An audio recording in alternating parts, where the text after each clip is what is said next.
There are lots of similarities between what is happening in Aruba and the issues in Aruba and the rest of the Caribbean and in BVI on a whole. There's the concern of finding adequate buildings that can not just serve as hurricane shelters, but can serve as emergency shelters for any type of hazard impact that you might have.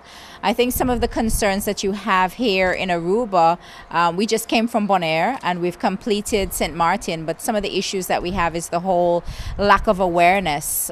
People don't take the planning that's been done by your disaster management office very seriously because they haven't been impacted by something significantly.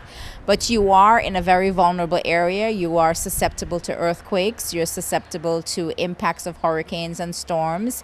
You've had significant issues with flooding. And so you have to ensure that you have programs and structures in place to accommodate people if they need to have that temporary arrangements for shelter.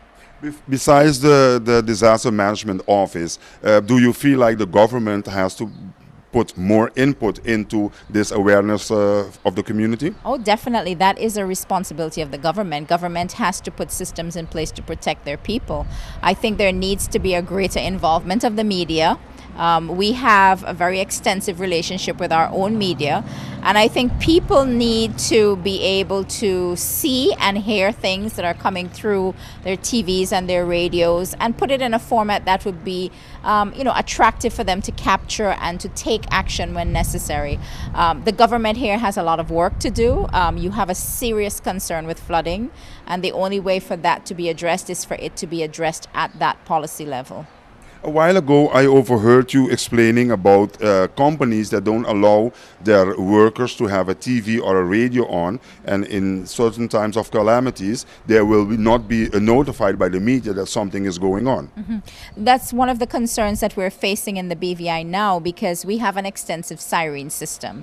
The siren system are for people who are outdoors and need to be alerted that something is going on.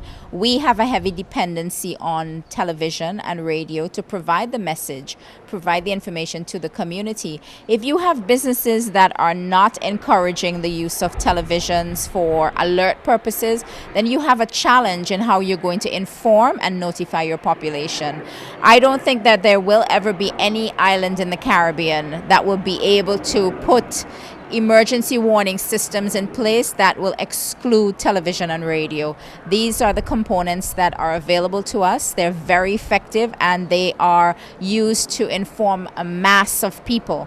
And if we're not incorporating them, we are going to have significant challenges in saving lives, alleviating suffering, and protecting property.